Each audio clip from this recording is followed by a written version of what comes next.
Hey guys, Gary here from RV Living Life. Today we're going to do a video on heat pads, adding heat pads to your water tanks in your RV. Now our RV, our tanks are inside the basement and we have a heated basement.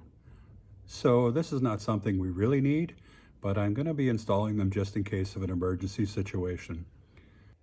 Other people may not have a heated basement, or they may have a completely open RV underneath and their tanks are exposed. So heat pads in cold weather would be, something more detrimental to them, something they should use in cold weather. Our freshwater tank sits on the bottom of the basement floor, so the underneath of it is susceptible to cold. And it is a heated area, but still, what if the heat is off, like it stops working or what have you, and we go below zero and they're going to freeze? Well, with heat pads, I can turn them on and prevent that. As long as we have electricity, they run on 12 volts, so they can run off our batteries. But of course, it's best to be plugged into shore power when you're running them because they do consume energy. But they are basically just for a backup for us. And what we're going to do is we're going to install them, and we're going to put them on the black tank, the gray, and the freshwater tank. The thing about the freshwater tank, it's sitting right on the floor. You can't really put the heat pads underneath it. So what we're going to do is we're going to stick one to the front and one to the side. And then the black and gray tanks are elevated, so they can be installed, right underneath the tanks, which is the best place to put them.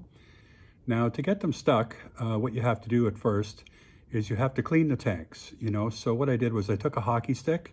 If you're in Canada, everybody's got a hockey stick. And I wrapped some cloth around it, and I soaked it down with some alcohol, and I rubbed it underneath the tank. Now, when you look at the pictures of our tanks, they may not look that clean, but they are. And then when I got the tanks clean, and then on the fresh tank, that was at the bottom of the gray and the black tanks, but on the fresh tank, I just cleaned the front and the side where I was going to stick the pads. Now, sticking the pads was very simple. They're just peel and stick, but you have to make sure you get them in the right spot first. So for sticking them on the freshwater tank, I just cleaned the front, I peeled it, and I stuck one right on the front. It was very simple. To stick one on the side, the area where I had to stick it was very narrow. I had to get my hand down there and everything. So I put the pad in place before I pulled back the paper, and then I stuck it on. So for the black and gray tanks, they're elevated. So you want to stick the heat pads right underneath, right at the lowest point.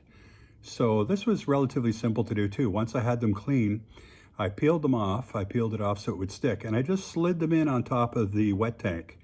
And they were about an inch below the black and gray tanks. And then I used my hockey stick to just gently lift it up and put it up against the tank.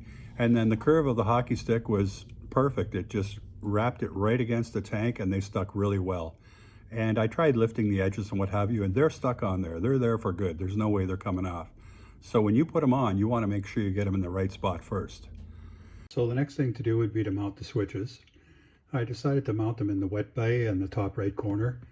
I looked all in behind the panel there, and it's a very open and clear spot. There's no hoses or wires or anything back there. I also debated about putting them up inside the coach where I've seen other people do it, but I decided the wet bay makes more sense because I don't have to run wires up through the walls into the inside. And the switches are right where the tanks are and the drains and everything else, so it kind of made sense to keep it all together.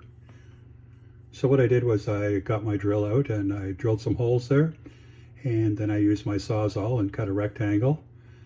And once I had the hole the right size for everything to fit, I tri-fitted the switches and what have you, I took a measuring tape and I fished it through from the wet bay side over to where the tanks are, where all the wiring is there.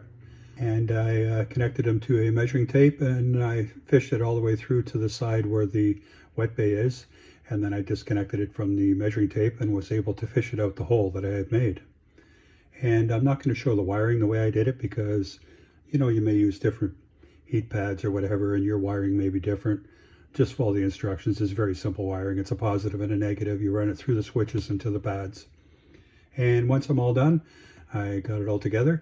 I decided not to use the housing for the switch plate because it looked kind of odd. I decided to use the faceplate itself right up against the face of the wet bay, and it matches the other switches that are in there, and it looks good. And when I flip them, I can see the lights come on and they're working, and I've tested them with my hand to make sure that they are coming on, and they are.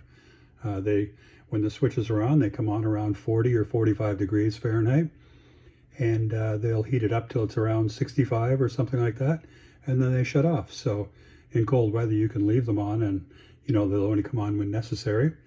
And but it is a heated base, so I'll probably only turn them on when it's really cold outside. Okay, that's it. The installation was pretty simple. I did it in 3 or 4 hours in an afternoon, and I did it while it was warm out. For the pads to stick, it has to be above 50 degrees Fahrenheit. I guess that's around 10 degrees Celsius or something like that. But if it goes below that temperature, then they probably won't stick right. So I definitely got them on before the winter, before it gets cold out, because we are going to be winter camping, and if the tanks do freeze, I'm going to be able to turn these on and thaw the tanks out. But preventative maintenance for sure, I'm going to have them on when the temperature goes below zero, just to be sure. And that's about it. So thanks for watching. And if you want to do us a favor, if you like the video, give us a thumbs up and click that subscribe button and ring the bell so you'll be notified of any future videos. So once again, thanks for watching. It's Gary from RV Living Life. Have a great day. Take care, enjoy the ride, and thanks for watching. Bye now.